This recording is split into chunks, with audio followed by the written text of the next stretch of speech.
Hello everyone, welcome back to another brand new video. आज की video acne scars के related है। अब एक्नी स्कार्स को लोग कंफ्यूज करते हैं एक्नी स्पॉट्स के साथ, जो कि ब्राउन कलर के पोस्ट एक्नी हाइपर पिगमेंटेशन होती है। इन दोनों में डिफरेंस ये होता है कि जो स्पॉट्स हैं वो ब्राउन कलर के स्पॉट्स होते हैं, लेकिन जो स्कार्स हैं वो खड्डे होते हैं। तो एक्नी स्कार्स हमेशा खड्डों को कहते हैं।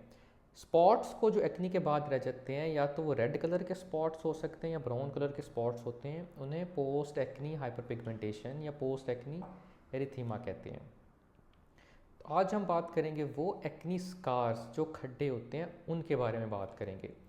अब एक्नी स्कार्स होते क्यों हैं? बेसिकली जब पिंपल्स निकलते हैं तो जो हमारी एपिडर्मिस और डर्मिस होती है वो डिसरप्ट हो जाती है, और उसके बाद वहाँ पे पिटेड स्कार बन जाता है।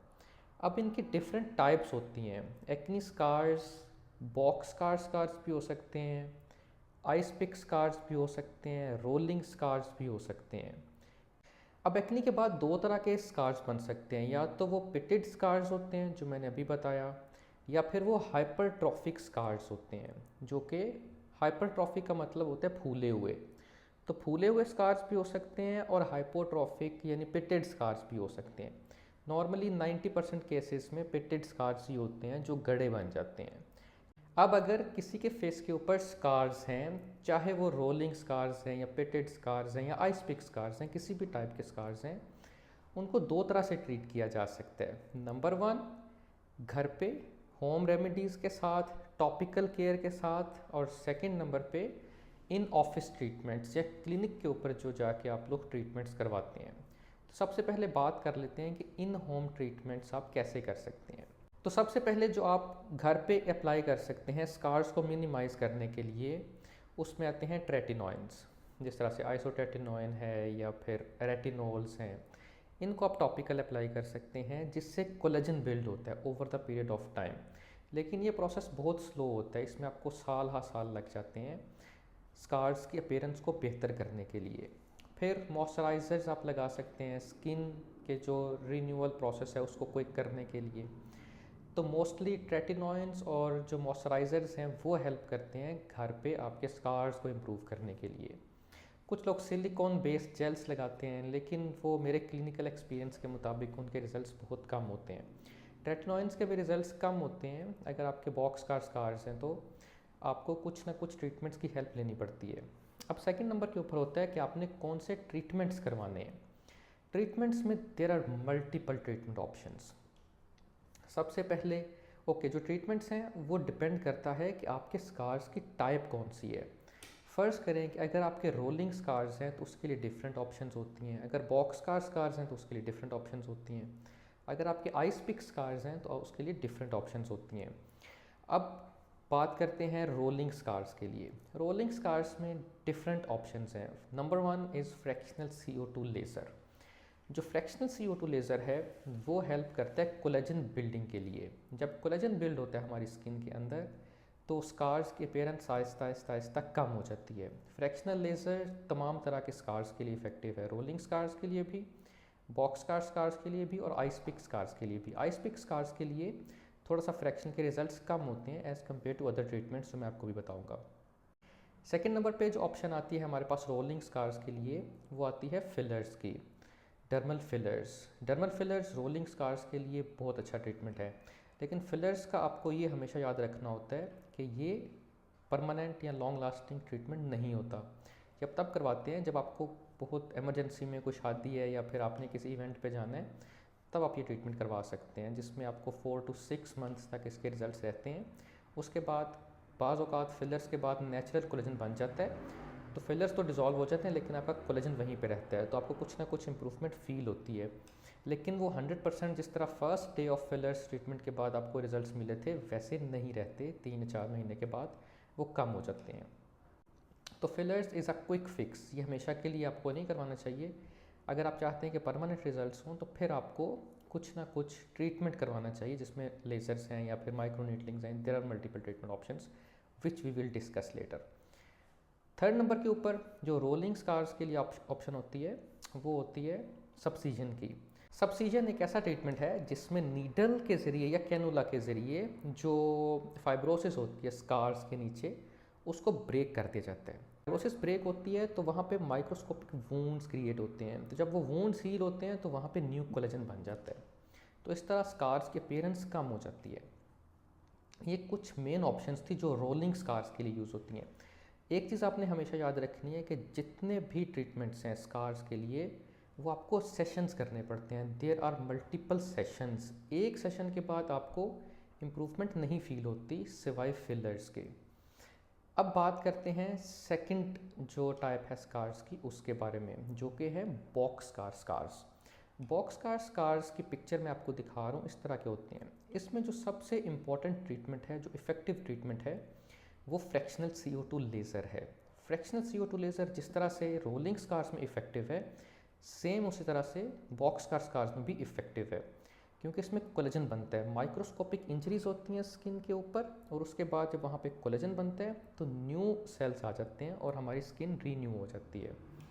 सेकंड नंबर के ऊपर जो बॉक्स स्कार्स के लिए ट्रीटमेंट ऑप्शन होती है उसको माइक्रोनीडलिंग कहते हैं। माइक्रोनीडलिंग में डिफरेंट वेरिएशंस होती हैं। फॉर एग्जांपल कुछ लोग टॉपिकल सिर्फ माइक्रोनीडलिंग करते हैं, कुछ लोग जो प्लाज्मा है उसको इंजेक्ट करते हैं देन उसके बाद माइक्रोनीडलिंग करते हैं।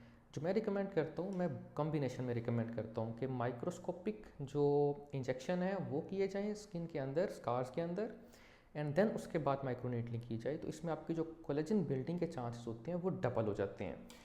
कुछ कोलेजन जो बन रहा होता है वो प्लेटलेट्स की वजह से बन रहा होता है जो इंजेक्ट हो रहे हैं, और जो कुछ कोलेजन है वो माइक्रोस्कोपिक नीडल्स की जो इंजरी होती है उसके बाद बन रहा होता है।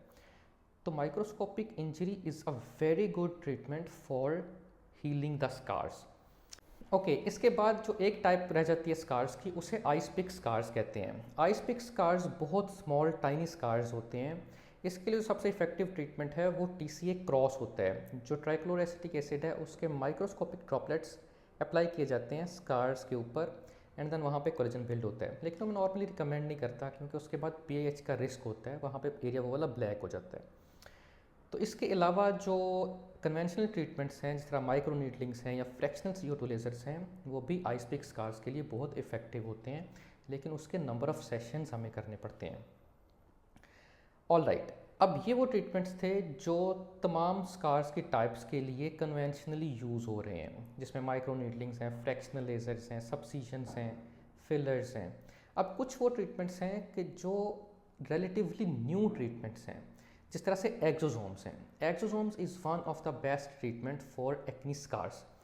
एक्सोसोम्स बेसिकली स्टेम सेल्स होते हैं। जब इनको अप्लाई किया जाता है स्किन के ऊपर तो वहाँ पे न्यू सेल्स बनना स्टार्ट हो जाते हैं, न्यू कोलेजन बनना स्टार्ट हो जाता है। इसको हम कंबाइन कर सकते हैं फ्रैक्शनल CO2 लेज़र्स के साथ भी, माइक्रोनीडलिंग के साथ भी, मॉर्फियस के साथ, स्कारलेट के साथ। बेसिकली एम ये होता है कि जो माइक्रोस्कोपिक चैनल्स हैं स्किन के अंदर वो क्रिएट किए जाएँ, और उसके बाद उसके ऊपर जब एक्सोसोम्स अप्लाई किए जाते हैं तो वो एक्सोसोम्स माइक्रोस्कोपिक चैनल्स के ज़रिए हमारी स्किन के अंदर एब्जॉर्ब हो जाते हैं और वहाँ से न्यू सेल्स बनाना स्टार्ट कर देते हैं। तो it's one of the best treatment right now जो आप कर सकते हैं एक्नी स्कार्स के लिए। इन ट्रीटमेंट्स के अलावा कुछ ऐसे ट्रीटमेंट्स हैं कि जिनके रिजल्ट्स तो अच्छे होते हैं, लेकिन उसमें रिस्क ज़्यादा होता है। PIH का रिस्क ज़्यादा होता है, या फिर आपकी स्किन सेंसिटिविटी का रिस्क ज़्यादा होता है, जिसमें सबसे इंपॉर्टेंट ट्रीटमेंट है अर्बियम YAG लेज़र। आपने सुना होगा बास क्लिनिक्स वाले ये क्लेम करते हैं कि हम सिर्फ एक्नी स्कार्स के लिए एक सेशन करते हैं और उसमें सारे स्कार्स ख़त्म हो जाते हैं। वो बेसिकली अर्बियम YAG लेज़र कर रहे होते हैं, लेकिन अर्बियम YAG लेज़र मैं नॉर्मली रिकमेंड नहीं करता। उसकी रीज़न ये है कि बाज़ लोगों में अर्बियम YAG लेज़र के बाद पिगमेंटेशन हो जाती है। Erbium YAG laser fully ablative laser है, उसमें पूरी की पूरी लेयर स्किन की उतर जाती है, और बाज़ लोगों में वो दोबारा से लेयर रिकवर नहीं होती, तो उसका जो स्किन का टेक्सचर है उस पार्ट का वो डिफरेंट हो जाता है बाकी स्किन के टेक्सचर से। तो it's not recommended for every skin type.